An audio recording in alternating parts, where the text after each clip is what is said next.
So what if we could build the ultimate blueprint for success? I mean, what if we could take the wisdom of a spiritual leader, a Zen master, a systems engineer, and a Wall Street strategist and mash it all together? It sounds a little crazy, I know, but by the end of this, you're gonna have a complete actionable framework for hitting your most ambitious goals. Let's dive in. All right, we're gonna kick things off with a statement that might, ruffle some feathers. Prophet Ubered Angel says, money doesn't go to nice people, it goes to ruthless people. He points out that drug dealers often have tons of it, while good people, praying for a miracle, have none. It's a really provocative idea, but it forces us to ask a super important question. So, if the world doesn't really reward niceness in the way we've been told, then what does it reward? Who is success actually for? Now, this isn't about being a bad person, not at all. It's about becoming a focused person. And that's the problem we're gonna solve today. We're gonna build a new kind of operator from the ground up. And look, the answer starts right at the foundation. Before any of the fancy productivity hacks or investment strategies can ever work, you have to make a fundamental psychological shift. It all begins with how you see the world and, more importantly, your role in it. Just look at the difference here. It's night and day. The nice approach is totally passive, right? It hopes, it waits, it prays. The ruthless approach is all about action. It doesn't just pray for money. It makes a deal with the universe through its actions, what the source calls a covenant. It's not driven by whatever emotion you're feeling that day, but by a rock-solid commitment.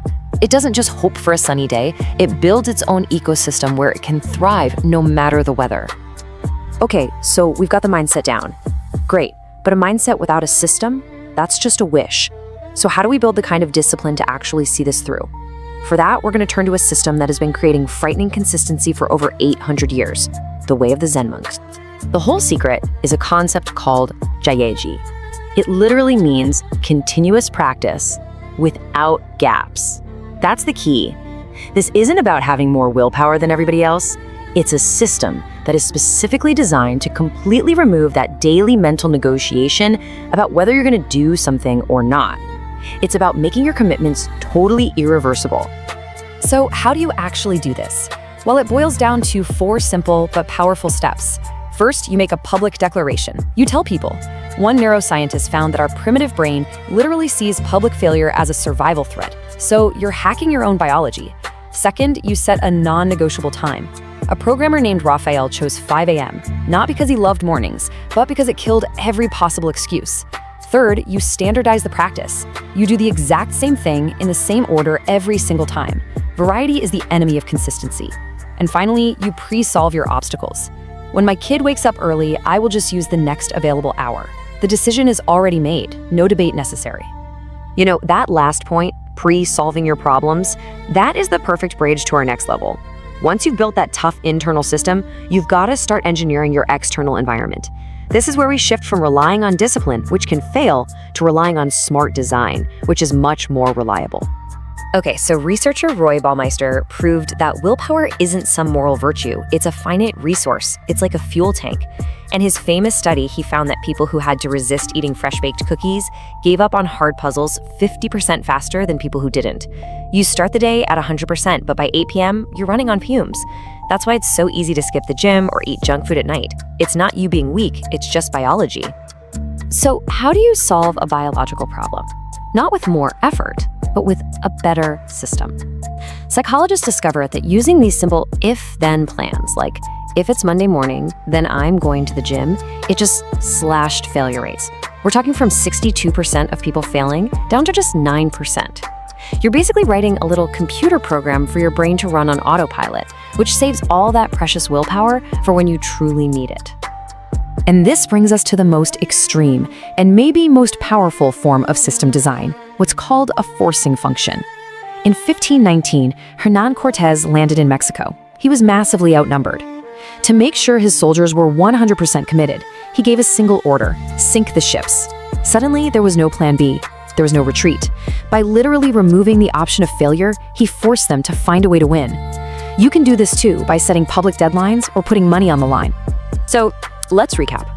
We have the ruthless mindset, we have the unbreakable internal system, and we have the engineered environment. Now let's apply this entire framework to one of the most powerful forcing functions there is: automating your money. This is a ridiculously simple but powerful financial system called the 75-15-10 plan. Here's how it works. For every dollar that comes in, a maximum of 75 cents is for spending, a minimum of 15 cents is for investing, and a minimum of 10 cents goes to savings. But here's the absolute game changer, the critical difference. This system forces you to pay yourself first. You save and invest before you spend a dime. You automate the number one habit of wealthy people. And if you're wondering why a system like this is so critical, well, the alternative is honestly devastating. Take a look at this number. If you carry the average American credit card debt, around $8,000, at a 20% interest rate, and someone else invested that money instead of you paying it in interest, over 40 years, it will grow to over $11 million. That's how much wealth you are literally paying to make your credit card company rich. And the real power of a good system is in those small details. Check this out. Let's say you invest $500 a month.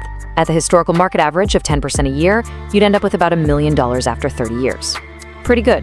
But what if you build a slightly better system that gets you just 13%? That's not a crazy number, just a bit better. Well, you'd end up with $1.75 million.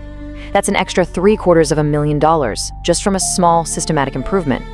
You know, when you finally put all of this together, the ruthless mindset, the monk's system for discipline, the engineered environment, something really profound starts to happen. The struggle just kind of disappears. You're no longer the person who's trying to be disciplined or trying to build wealth. You just become that person. Your systems reshape your identity. So I'm going to leave you with this final thought.